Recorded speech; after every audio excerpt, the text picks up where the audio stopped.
예, 김장열의 집중 분석 시간입니다. 오늘까지 코스피가 9거래일 연속 상승입니다. 기록적인 상승세인데요. 과연 어디까지 오를 수 있지?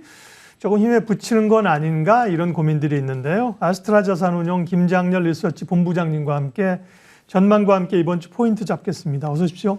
안녕하세요. 네. 기본적으로는 많이 올랐지만 사실은 추세적 상승이라기보다는 강한 낙폭 과대라고 보는 것이 시장의 기본적인 시각인 것 같은데, 그러면 최근에 주가 상승의 양상이 어떻게 나타나는지 먼저 주가 상승의 강도나 실제부터 좀 팩트 체크를 하겠습니다. 네, 지난주 한번 말씀드리면 네. 코스피가 전체적으로 한 8일 연속 상승했어요. 네. 그래서 4% 넘게 상승을 했고, 코스닥은 금요일 날 약간 좀 코스피보다는 약해서 3.3% 올랐습니다.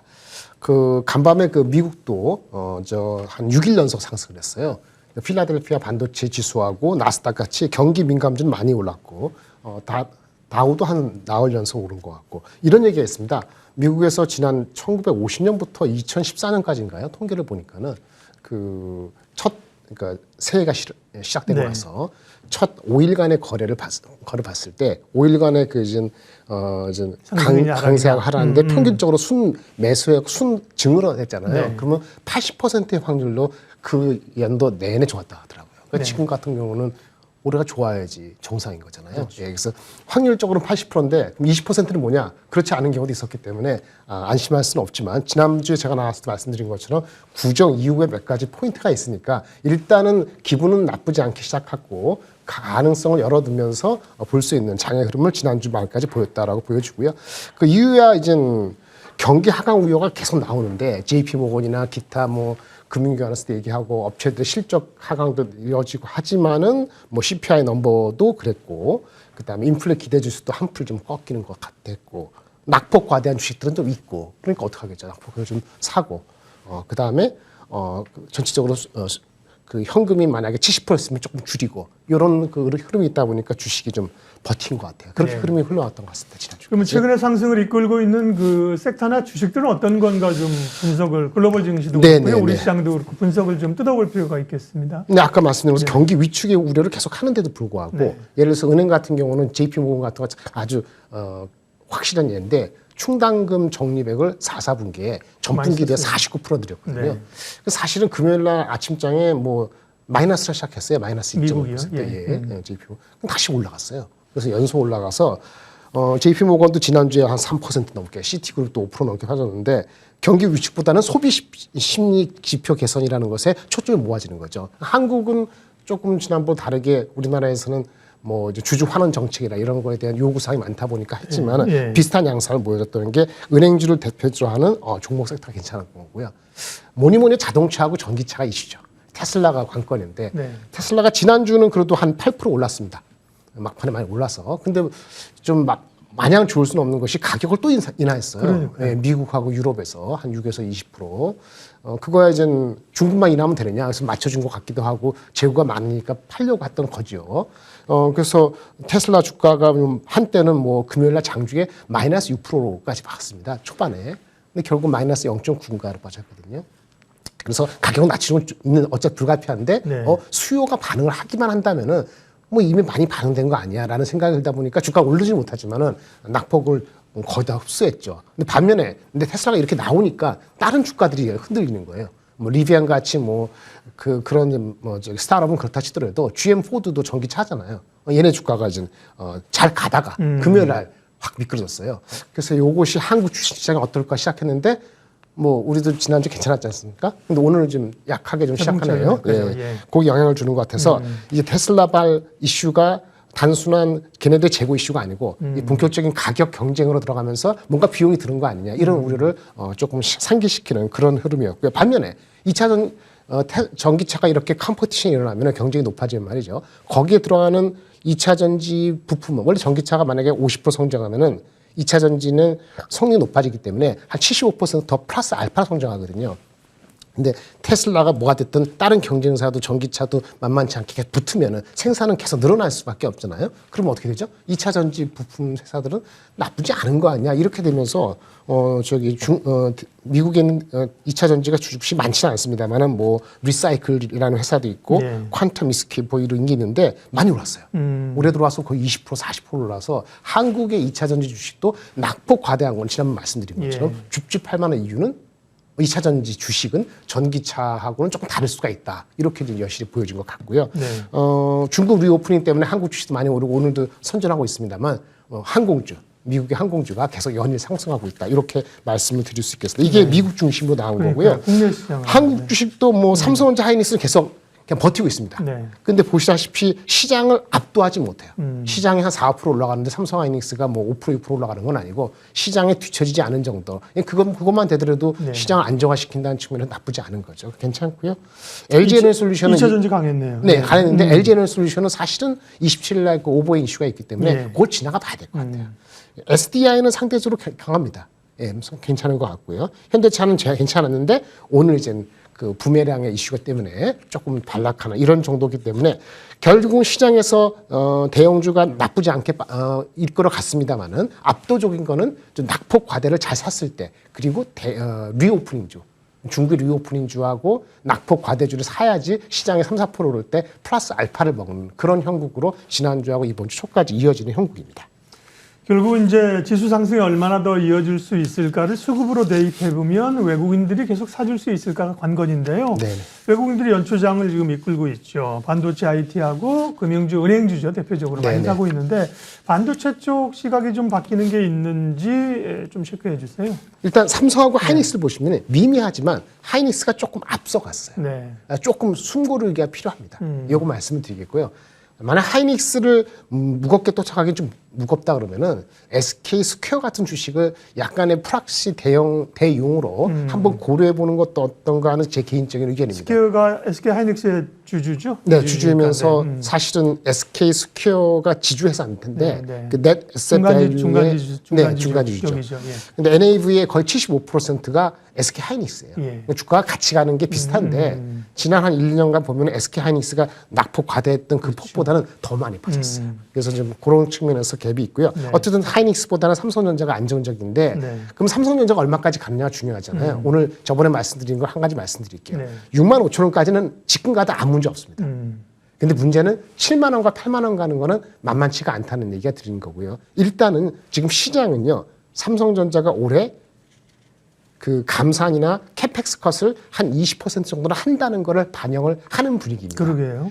그럼에도 불구하고 올해 어닝은 영업이익에 대한 기대치는 20조가 평균이거든요. 작년에 43조에서 올해 20조 가고 그걸 나누면은 4, 4분기, 3, 4분기에는 한 7, 8조로 올라온다는 가정을 하면은 주가가 7만 원, 8만 원을 넘으려면요. 24년 내년도 숫자를 나와야 돼요. 그러니까 올해 나와서 20조 나온 가지고는 6만 5천 원 똑같겠다. 그렇죠. 만약에 내년도에 작년하고 비슷한 수준 40조 또는 60조 이렇게 나온다 하면은 ROE 측면에서 보시다시피 ROE 측면에서 한 15% 정도가 갈 수 있다 그러면은 8만 원 가는 거거든요. 근데 이제 그 정도 뭐 말씀하신 것처럼 이제 이달 말에 컨퍼런스 콜 하겠지만 그거는 지난 실적일 거고 말씀하신 내년 실적에 대한 걸 자신감을 가지려면 적어도 상반기쯤 지나야지. 상반기나 아니면 그 액션이 오피셜화 돼 있는 것이 2, 4분기 중에 필요한 거죠. 그러면 내년 과거에 한 10년간 보면은 삼성전자가 평균적으로 ROE가 정상적일 때 한 15% 가고 그 PBR은 1.45배 갔거든요. 내년도에 정상화 된다 그러면은 비슷하게 간다고 가정했을 때 8만 원이 가능한 거고요. 만약에 어닝 파워가 예전 같지가 않다고 가정하면은 ROE 한 10% 정도의 만약에 PBR 한 1.3배 정도 치면은 그러면 7만 원 정도가 적정한 가격에 나오기 때문에 현재 주가에서 올라가는 상승의 탄력이 남아 있는 거는 인정.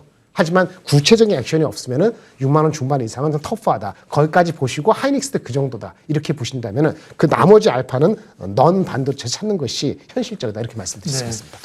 올해 이제 주도적으로 외국인들이 사면서 끌어올리는 섹터가 또 이제 금융주입니다. 물론 대표적인 건 은행주이고요. 은행주가 움직이니까 뭐 보험이나 증권도 좀 움직이는데 은행주 투자하신 분들은 개인 투자자들은 정말 자괴감이 듭니다. 연말에 이제 배당 많이 준다 그래가지고 샀는데 연초에 엄청 밀어버렸잖아요. 그러다가 또 확 올려가지고요. 네. 오늘도 주가가 뭐 KB가 4%와 신한지주가 6%, 다 오르고 있죠. 예. 금융주가 이렇게 6%, 하나가 5.8%. 이게 뭐 IT 소부장처럼 주가 오르고 있어서요. 네, 맞습니다. 어떻게 봐야 예. 됩니까?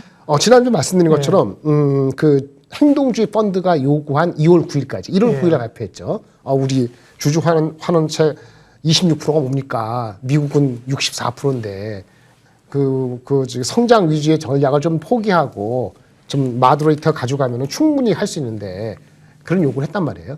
근데 바로 26%가 50%, 60% 될 수는 없겠지만 요구한 게 50%니까 어느 정도 성의를 발휘하지 않겠냐는 것이 기본적인 거고, 그다음에 저번에 부동산에 대한 약간 규제 완화된 것도 심리적으로 보탬이 된 거기 때문에 배당 성향이 조금은 올라갈 것 같습니다. 근데 일부에서는 뭐 올라가봤자 배당 성향이 뭐 1, 2% 이상 오르겠느냐라고 얘기하는데 그것이 확인되는 2월 초까지는 그것이 가능성이 2월 9일 발표되더라도 며칠 전부터 스몰 기대가 나오겠죠. 예. 그것이 나오고 나면은 아마 이 시즌에 나오지 않을까라고 보기 때문에 뭐 조금 더 올라갈 여지는 있는데 한 25% 좀 올랐으니까 뭐 앞으로 글쎄요.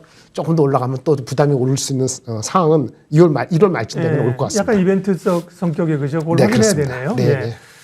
자, 그럼 이번 주는 추가적인 상승을 좀 더 이어가는 분위기인지 아니면 이제 이번 주 지나면 또 설이거든요. 설이죠. 네, 그렇죠. 조금 늘릴 수 있는 상황인지 시장 뷰 좀 주시고 또 주목할 부분까지 말씀해 주십시오. 근데 가장 큰 거는 실내 마스크 해제 같아요. 예. 실내 마스크 해제하면 국내 뭐 내수 이게 아니고 국내에서 실내 마스크를 만약에 17일 날 감염병 준비위원회에서 뭔가 정확한 얘기를 하면 말이죠. 네. 17일 목요일인가요? 그럼 그걸 핑계 가지고 중국에 대해서 우리가 지금 입국을 이렇게 여러 가지 하고 있지 않습니까?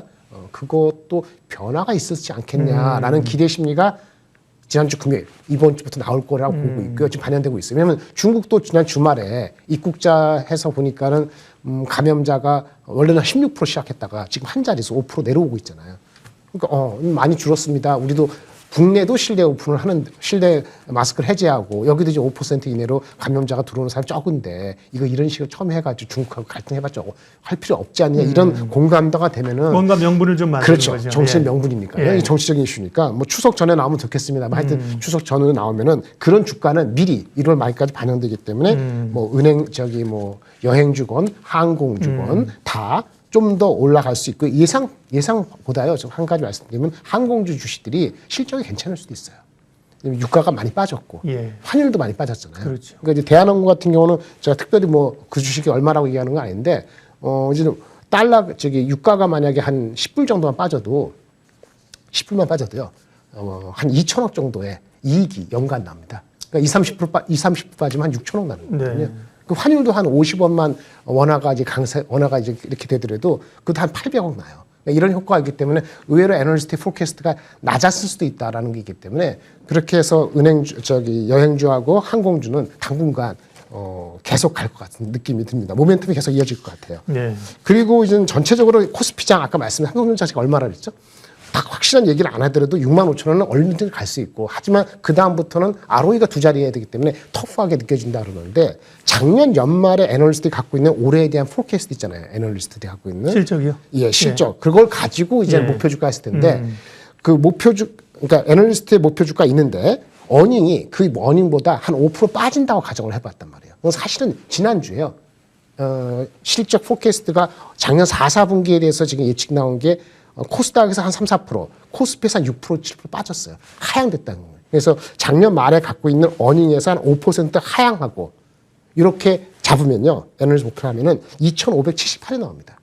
그래서 어닝 포캐스트가 한 5%에서 10% 더 확대가 안 되면은 아직 올라갈 놈이 있는 거예요. 만약에 어닝 예측이 올해 어닝 예측이 한 5% 정도면은 2,500대는 나와야지 정상이고 막 10%까지 더 하락한다 그러면 2,300이 맞기 때문에 지금 주가는 거기서 막 그 사이에 있네요. 예, 그래서 이번 달 말에 실적이 확정되고 4분기가 올해에 대한 예측이 수정되는 걸 확정이 되면은 2,300이 진짜 바닥이고 2,500까지 가는 것인지 그 여부가 확정될 거기 때문에 그때까지는 부정적으로 볼 사람은 많지가 않기 때문에 주식은 하방 경직성에서 약간의 플러스가 가는 분위기가 하는 것이 맞을 것 같습니다. 실내 마스크 해제 관련해서는 지금 설왕설래 하는데요. 말씀하신 게 굉장히 의미가 있습니다. 지금 정기석 이분이 그 위원장인가 그러신데요. 보면 세게 뭐 지금 못해요 이것도 아니면서 네, 근데 그렇죠. 어쨌든 실내 마스크 해제하게 되면 감염자가 좀 늘 수 있으니 고령자나 백신 맞아달라는 것과 함께 해외 요인을 봐야 되기 때문에 설 전에는 어려울 것 같다 이런 얘기도 나오는데 네네. 설 전에 어렵다고 하면 설 지나면 사실 할 수 있는 거잖아요. 그렇기 주식은 때문에 개의치 않을 것 같아요. 예, 그러니까 네. 그 모멘텀이 이제 얘기가 되게 되면 중국 모멘텀이랑 엮여서 그 마스크 실내 마스크 해제 논의도 포인트로 좀 잘 봐야 될 것 같습니다. 한 가지 뭐 네네. 저기 여담을 하나 말씀드리면요.